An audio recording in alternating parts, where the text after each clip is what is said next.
Hey, everybody, and welcome to this edition of The Magic Beneath the Surface of EdTech. You'll see a link there on your screen that is bit.ly/PHAUS-MBTSOE. That will get you to this slide deck. It's a great idea to bookmark it, and you'll be able to come back to it at any point in time. And while I have myself up on the screen, great time to do a brief intro. I am Patrick Hausman. I'm a Google certified innovator and trainer, ASCD emerging leader, as well as being CETL certified and an ambassador for a number of different EdTech tools. I put these on the screen for twofold reason. Really, one of them is so you know I'm coming from experience. I use these tools. I work with our teachers. I teach classes with them using these different tools. But the bigger thing is if any of these tools are something you're looking for, something you're looking to go towards, send me a line. I'd be more than happy to reach out, connect with you, and make sure you get to that goal of getting that certification, getting that ambassadorship. So definitely reach out and we'll get together and make it happen.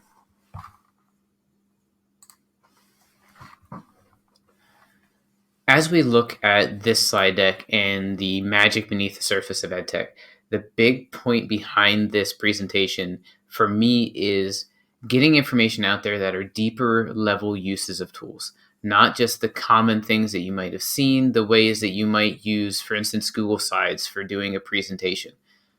Doing a presentation inside those things isn't going to be in this presentation at all.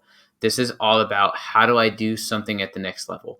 How do I go a bit deeper? So maybe I can keep using the tool that I and my students know without necessarily needing a new thing. Because as you'll see, as I tiptoe down through some of these slides, I really believe that many times the magic of an EdTech tool lies beneath that surface.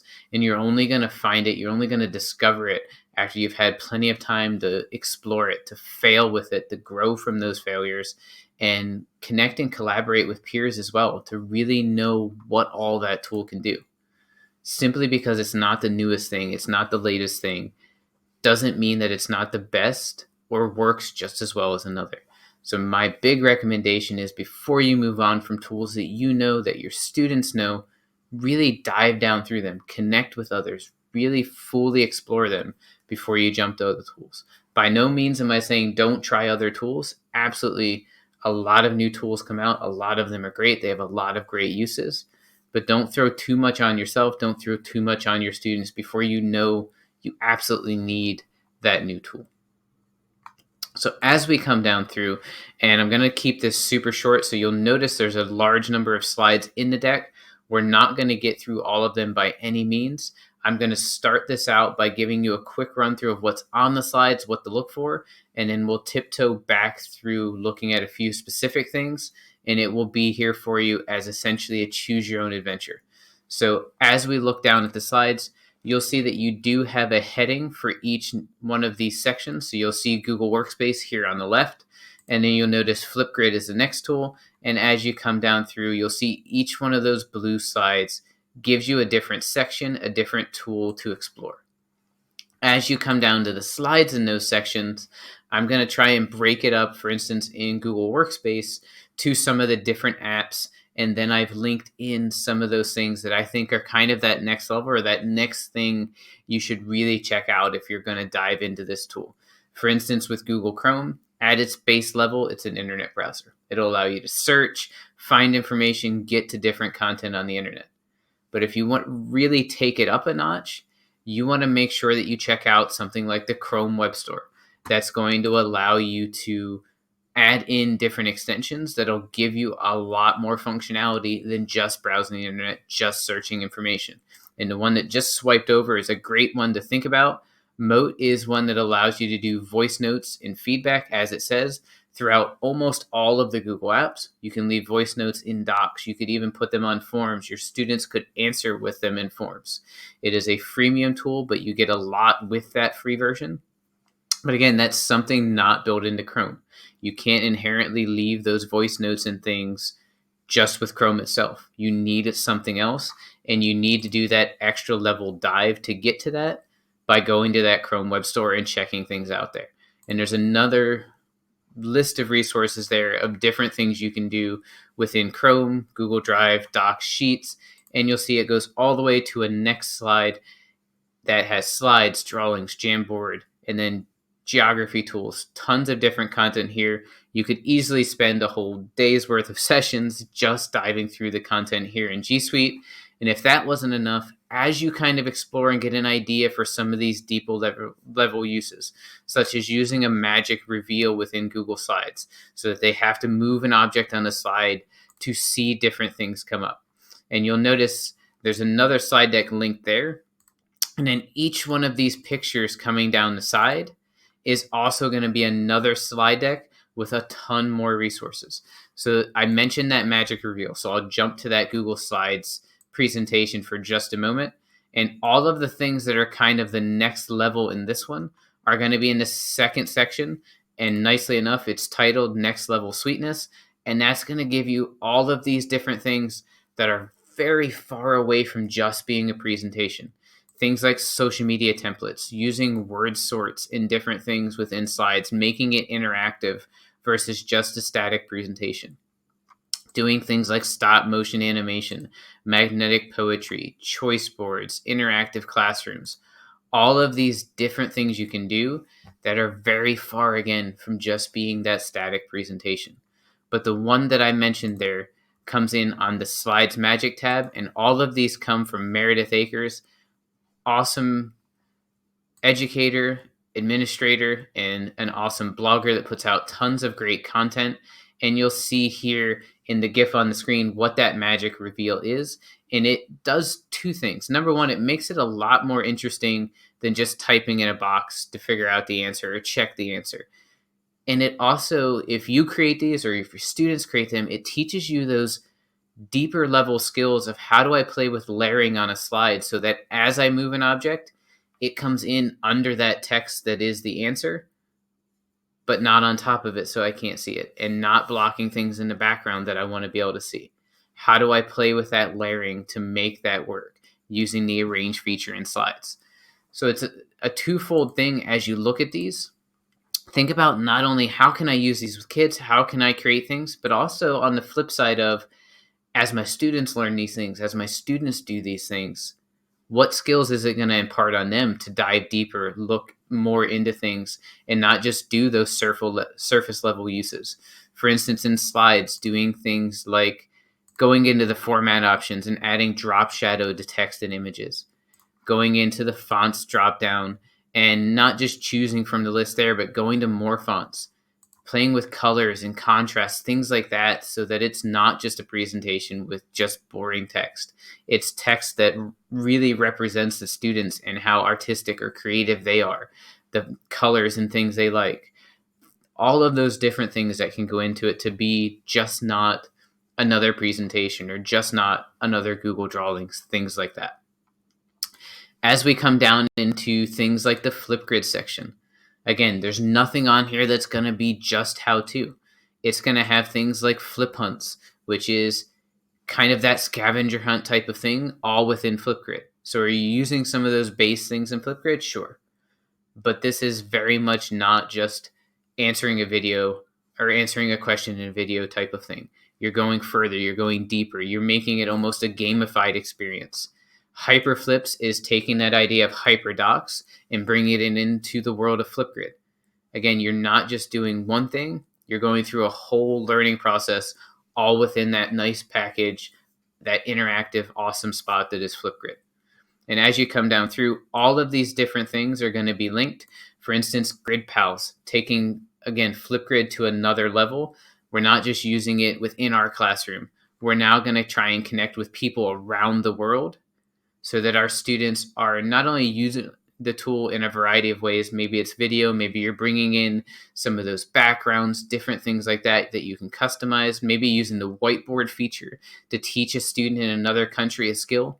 But you're also building those connections, that communication, and also that understanding of other cultures, other people. You're really broadening your students' horizons. And that's not just a base thing that you would do with Flipgrid. As you come down from there, you come into Adobe Spark next, which is going to give you the ability to do graphic design with the Spark post. The Spark page is going to give you the ability to create a really nice flowing website.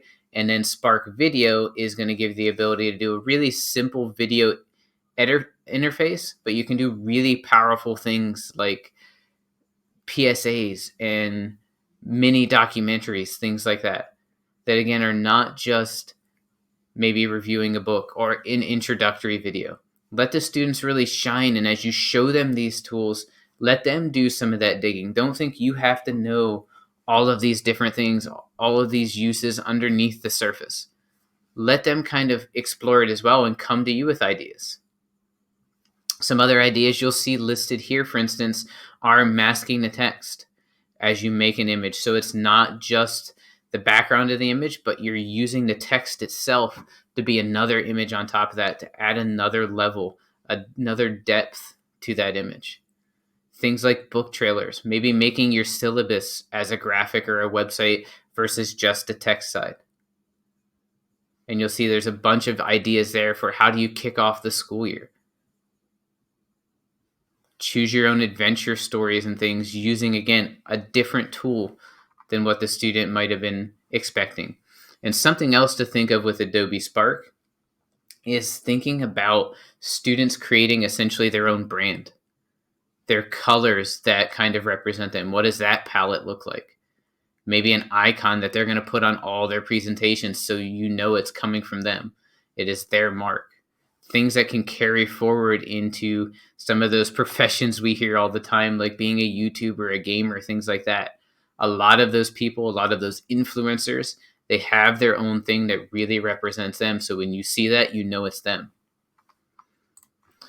Coming down from there, we have tools like Wakelet. Wakelet is one of my absolutely favorites for curating resources. But well beyond that, they now have the ability to create classrooms and invite your students. So your students of any age have that safe spot to curate resources, to collaborate with resources. You also have spaces, so you can take not just a normal collection, but you could have a collection of social studies resources if you're a coach, and share that collection out. That will have a ton of collections within it. You can use reactions to get instant feedback from your students, and they can get instant feedback from others.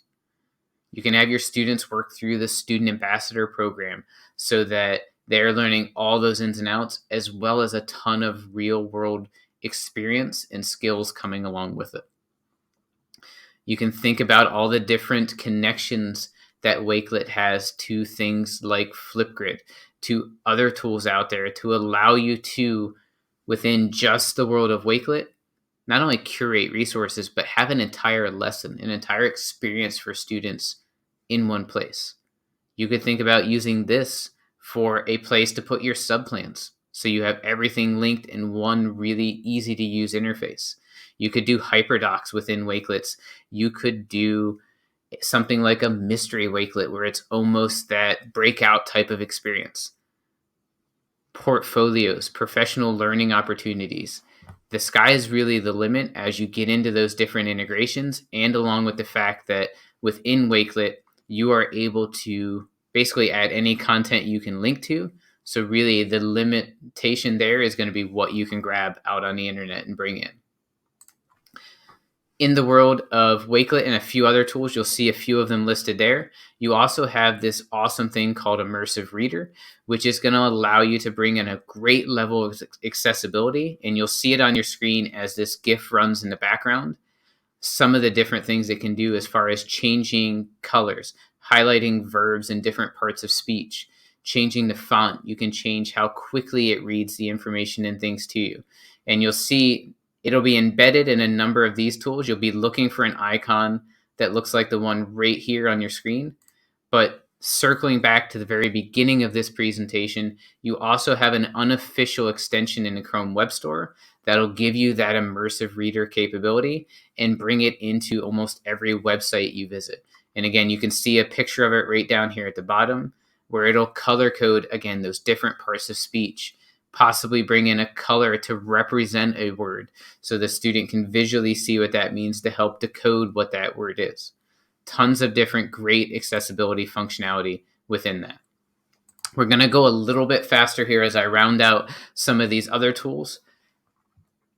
One of my absolute favorites that keeps growing in that land of favorites category is Canva. A lot of you may have heard about this with graphic design and just some basic social media graphics, things along those lines. But I can tell you that Canva has been super responsive to requests from educators, things that educators have really looked for. And if I click on this first link to look at templates, it says over 50. That number, as you can see, is not over 50. It's thousands of different templates out there, from infographics to not even thinking it just as templates for graphics. You can see you can do videos and other things there as well. There's a ton of different editors that you can use. And then there are a ton of different things that go back to its roots of being graphics, including you'll see right here in the center. If I would have searched for Google Classroom headers or just click that link down there, you can see all of the different templates that exist that I can click, change the font, change the colors, add my own image, download. I have my custom graphic ready to use that I didn't have to start from scratch. And if I hover over some of these headings, you're going to see all of the incredible amount of different things that you can make, from YouTube intros to certificates and worksheets, posters, newsletters, all kinds of things, even going back to some of the things we've talked about before as far as resumes, postcards. A lot of times we think of resumes as just the text thing. Why not make a video-based resume or a website-based resume or a graphic-based resume and teach our students to do those things that are going to be able to set them apart? I would be remiss if I didn't click here and also show you that you'll know that Canva is a freemium tool, but in the world of education, it can be 100% free for not only you, but your entire school district. And that's where I talked about Canva stepping it up for educators. Making such a good tool that has so much content 100% free is one of the biggest ways in my world you can step up when money and time is at a premium. You can save me time with those templates and save me money by making it my favorite price of free. As we come into the next tool and look at maybe some video things, Screencastify is what this video is being recorded for, and also the conference that it's for. If you haven't checked it out, some things I would look at: number one, courses. They have tons of different things, from teaching you and your students the editor, how to use it, and also maybe you don't have the time, maybe you don't have the expertise to do it. 10 minutes or less, your students can take this Master the Screencast Junior and learn all the ins and outs of Screencastify. And if you were wondering kind of where they were at with doing new things, they have introduced the ability to put questions into your videos. This is a free feature right now. So you may have used Edpuzzle and other tools in the past. If you're using Screencastify to make videos for your students, for your staff, you can now put those questions right with Screencastify. You can also use a watch page now, which is going to let you see who's watching that video. How many times did they watch it? Did they watch the whole thing? They have an editing feature that'll allow you to blur different things, and you'll notice here you can crop, you can zoom, you can do a bunch of different things. So it's not just making a video, having to get it exactly right in one take. You can blend it together, you can blur things out, you can zoom in and really make it a dynamic learning experience as you bring in things like adding questions. And in the beta right now, you can also add in those closed captioning and bring in that accessibility side. Tons of different links there, tons of different ways that you can bring Screencastify in. That is not just that simple video, but you can make it a dynamic experience not only for your students, but teach them some of those valuable skills as well. If you need some more higher end editing side, you can get into something like WeVideo, or a tool that has been growing in popularity off and on is Capwing, and that'll give you a freemium tool. So there's some things you can do for free, some you cannot, but it does editing a video, as you can see here briefly. But if I click on templates, you're going to see there's a ton of different templates for graphics, for posters. And if I click on tools, you'll see that the Studio Video Editor is just one of many different things that you can do. And that's one of my favorite things about the tool, is that it's not just one thing. As I get an account for this one tool, I can look at a ton of different things that I can do. And if I click on pricing, you'll see again, it is a freemium tool, but you can get in touch with them. They will work with you on the education side to make it a more doable thing. Some other tools here to just kind of wrap up briefly, because I wanted to keep this short and sweet. You have tools like Book Creator. Please don't think of it as just an ebook. You'll see here there's probably 100 different ways that you could use Book Creator just on this slide. And yes, ebooks is one of them, but you can make tutorials. You can house giant libraries of content. Your students could make big pieces of content, and you can see we have links here for how do you use it in the elementary classroom? How could you use it in the secondary classroom? And then thinking about subject areas that are maybe outside of what you'd normally think when you think of a tool that has maybe book in the title. But right here you have 15 different projects you can do in the science room with Book Creator today. And then one of my favorite things, how can you think about these different tools in conjunction or collaboration with other tools? And you'll see here an app smashing link with Flipgrid and Book Creator, as well as one with Adobe Spark. If you're looking at different assessment tools, there's a slide here for you all about Bluekit, Kahoot, Gimkit, Quizzes, Quizlet, all of these different things. There's not a ton of different ways there as far as how you can use them, what you'll do with them. But there's things like Ghost Kahoots and things like that. And they're linked on here for you, so I'm not going to get real into those. But check these links out. For instance, with that Ghost Kahoot, click on that, look through there, and see how you can use these tools in different ways so that it's not just that same thing. Oh, we're doing a Kahoot again. Oh, it's Bluekit. Yay. Think about how you can mix it up. How can you app smash them by linking them into a Nearpod or something like that? And if you're not familiar with Nearpod, Nearpod is an awesome platform to add interactive elements into any presentation you might have happening. So definitely something cool to check out. If you're thinking about dipping your toe into the AR, VR world, a slide here with tons of content, including things like CoSpaces, Merge Cubes. If you've not seen those, you can buy the physical cube, but you can also jump in and print that out on the computer, fold it up, and use it without having that expense. There's also a VR component in Flipgrid that'll allow students or parents or colleagues to scan a QR code, and then up pops your smiling face or other content in that virtual reality interface. And to round out just the last few here, you have a whole section on coding that is going to dip you through things from Google, things from code.org, Code VA, tons of different things. And I put one of these on here distinctly, and it's one of the main ones I'll touch on here. But there's a whole book series from Hello Ruby that kind of opens a whole new element to teaching the coding side, as far as you're not just on the computer, you're not just doing things there, but how can you read with students, read to students, and teach them coding through that literary experience? How can you do different things offline that teach some of those things like algorithmic thinking and how things work when you have to go in a certain order, or what happens if you miss a piece of instructions? How does that work? How do you fix that? How do those things relate to other areas? All without ever touching a computer. And code.org does an awesome job of getting unplugged activities out there. If you're a Class Dojo user, hopefully you know that it has all of these other tools, including timers, classroom music, random student pickers. How do you pair students up for a think, pair, share? It has a portfolio feature. All of it free, all committed to staying free. All not just the typical use of giving students points for good or bad behavior. If you're if you're jumping into something like digital citizenship, think about all those different content resources and things that are out there, but also think about the games that come with some of those, including ones from Google and Be Internet Awesome, and those that come from Common Sense. Don't just teach this static kind of curriculum. And it does change, so I shouldn't have called it static. It's a fairly dynamic resource.